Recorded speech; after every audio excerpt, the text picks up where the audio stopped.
সরকার গুম প্রতিরোধ আইন বানাইছে এবং এটার একটা খসড়াও রিসেন্টলি অনলাইনে প্রকাশ করছে। তো এটা নিয়ে অনেকে কথা বলতেছে। সো মূল ব্যাপারটা হচ্ছে যে এখানে সবচেয়ে বিতর্কিত যেটা হয়েছে যে মানবাধিকার কমিশনের একটা অধিকার ছিল গুম নিয়ে যে ইনভেস্টিগেশনটা হচ্ছিল বা হবে ভবিষ্যতে সেইগুলা থেকে মানবাধিকার কমিশনকে বাদ দেওয়া হয়েছে। এখন আমাদের কাছে মানবাধিকার কমিশন অনেক ইম্পর্টেন্ট লাগে না, কারণ আমরা কখনো এটার এক্সিস্টেন্স বা এটার ইম্পর্টেন্স বা এটার কোনো সুবিধা আমরা পাই নাই। মূল ব্যাপারটা হচ্ছে এই সংস্থাটা আপনাকে আমাকে সুরক্ষা দিবে গভর্নমেন্টের বিপক্ষে এবং পুলিশের বিপক্ষে, যে আমাদের অধিকার নিয়ে তারা ফাইট করবে। বাইরের দেশে এই সংস্থাগুলো অনেক অ্যাক্টিভ হইলো, আমাদের দেশে ডাল ভাতের মতো একটা ব্যাপার স্যাপার। প্রধানকে বা কারা মূল কর্মকর্তা বা কাদের কাছে হেল্প চাইবো আমরা জানি না। হাসিনার সময় এরা আসলে খুবই লোয়ার গ্রেডের মানুষজন ছিল, এটা ছিল কিন্তু তার কোনো ইম্পর্টেন্স ছিল না। এই গভর্নমেন্টের সময় কিরকম কি হয় আমরা জানি না, কিন্তু এই ইনভেস্টিগেশনের থেকে মানবাধিকার কমিশনকে বাদ দেওয়ার কারণে অনেকেই এখন বিরক্ত হচ্ছে যে কেন দেওয়া হলো। মূল ব্যাপারটা হচ্ছে দেখেন, পুলিশই নাকি এখন ইনভেস্টিগেশনটা করবে। পুলিশ যদি ইনভেস্টিগেশন করে তো পুলিশ অনেক সময় কেস নাও নিতে পারে। এর জন্য গভর্নমেন্ট করছে কি যে ম্যাজিস্ট্রেট কোর্টে যায়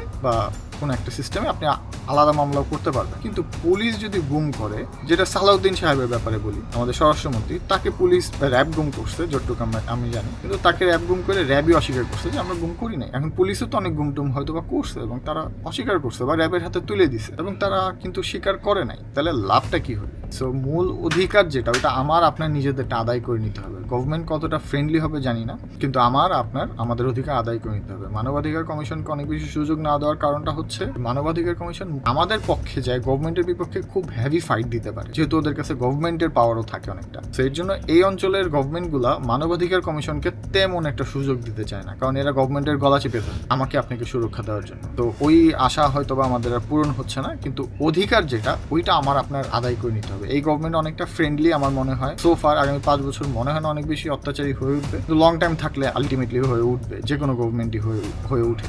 আমরা যদি সতর্ক না থাকি, আমাদের আওয়াজ যদি আমরা কমায় ফেলি, তাহলে মনে করেন আমাদের আপনাদের আবার সেই ঘরে থেকে উঠাবে, আজকে হোক বা 15 বছর পরে হোক। Thank you very much. আর আমরা মূলত প্রতিবাদের আর্ট বানাই যাতে আপনি প্রতিবাদ করার একটা স্কোপ পান, জায়গা পান। সো আমাদের ফলো করে রাখতে পারেন এরকম আর্টগুলো দেখার জন্য, রেগুলার এরকম নিউজ জানার জন্য।